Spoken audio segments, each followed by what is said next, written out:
welcome to this week's edition of World Crisis Radio, and this is Webster Tarpley reporting this week from Tripoli in Libya, and we've come under a hail of bombs from the NATO flying bandits over the last few days, and I will try to give an impression of what this is like when you have the North Atlantic Treaty Organization, or at least many of its members, actively, essentially, well, they're trying to kill the leader of the country, Muammar Gaddafi. They're also trying to kill everybody they can in his immediate circle, but in the process, they have been killing primarily women and children. This is a colossal war crime, and if you have any ounce of human decency in you, you will now mobilize to try to put an end to this.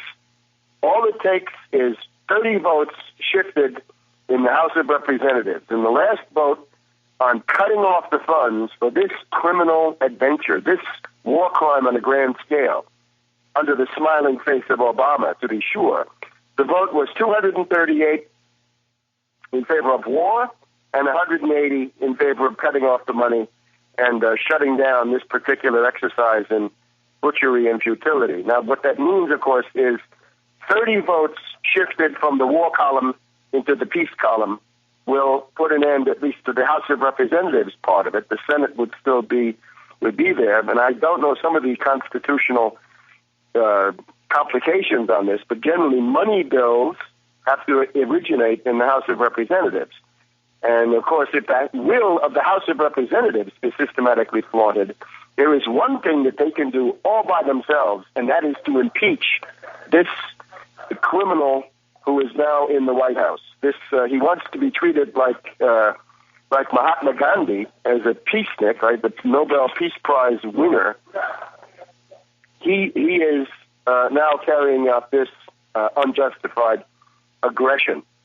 Now, let me just give you some notes on the coverage. We're sorry that we were not able to record a fresh program last week, but this was part of the problem, the inherent problem logistically of coming into a country which is a war zone and setting up communications equipment. It just didn't come together last week, so we're sorry about that. But in the meantime, if you want to catch up, look at my website, look at tarpley.net, and there you're going to find two reports of about an hour each that Alex Jones was kind enough to put on his program. In addition to those, you can also find a 1-hour report on Kevin Barrett's Truth Jihad radio.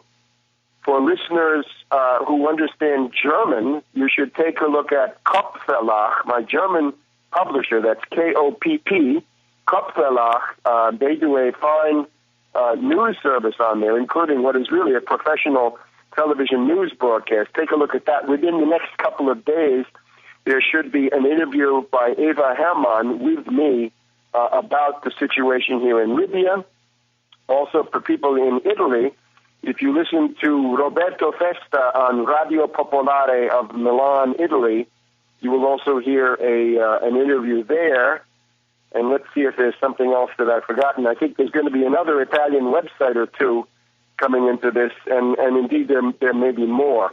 So do take a look at all of that. But now let me try to use the entire program today simply to give you, first of all, some impressions of what it's like to come here, and then some of the main intelligence points, which I believe are germane for understanding the situation. So we're going to start with the first-person reportage and sort of how do you experience it. Well, the problem with Libya is right now you can't come in the usual ways, right? The usual way would be to fly into the Tripoli International Airport. Another way, picturesque way, might be to come across the Mediterranean on a ferry from Italy or maybe from Greece, right, by the ocean voyage route. Those, unfortunately, are not possible because of, first of all, a no-fly zone, which, as you know, is imposed allegedly under this illegal UN Security Council resolution. It's illegal, in my view, because it's a case of the Security Council flagrantly violating the Charter. In particular, the question of that these military measures can only be done when there's a threat to international peace and security. And in this case, there is none. And then there's also the question of interfering in the internal affairs of a sovereign state, and that's all that's happening here. So it's an illegal resolution. What it has done, of course, is throw the entire United Nations system into chaos, because what happens when the Security Council violates the Charter? That's sort of what happens if the President and the Congress violate the Constitution. Well, under the U.S. system, at least, we got the Supreme Court to come in and strike down the law that the Congress and the President might want. If it violates the Constitution, the answer is, sorry, boys, back to the drawing board. Your law is null and void. Nobody has to obey it. In the case of the Security Council, we don't have any authority capable of doing that. And don't tell me that there's the International Criminal Court or the Hague Tribunal. That guy, Ocampo, I guess he's accused by some journalists here of being a rapist in his own right. So he's got all the expertise to talk about questions of rape. But this Ocampo is obviously an international scoundrel, obviously a tool of the imperialists. He attacks people that are the enemies of imperialism. He goes after people like General Bashir in the Sudan. He goes after Milosevic, who then also gets murdered in the process. And you've also got now the indictments against Gaddafi. His son Saif fortunately escaped one of these NATO bombing attacks. The two of them did. And you've also got the security chief Sanusi. So this is simply an exercise in imperialist targeting. The first person who ought to be trembling in the dock, of course, is Ocampo himself. So thanks to that illegal resolution, you can't come in by air, you can't come in by boat. So what you've got to do is go to Tunisia, and then you've got to go down to the south of Tunisia, and then you come in over land. And this is the first impression that you get. You drive generally through the night across the Libyan desert, across the North African desert, the desert of the Maghreb, and you're going parallel to long lines of trucks, of heavy-duty CIR, international trucks.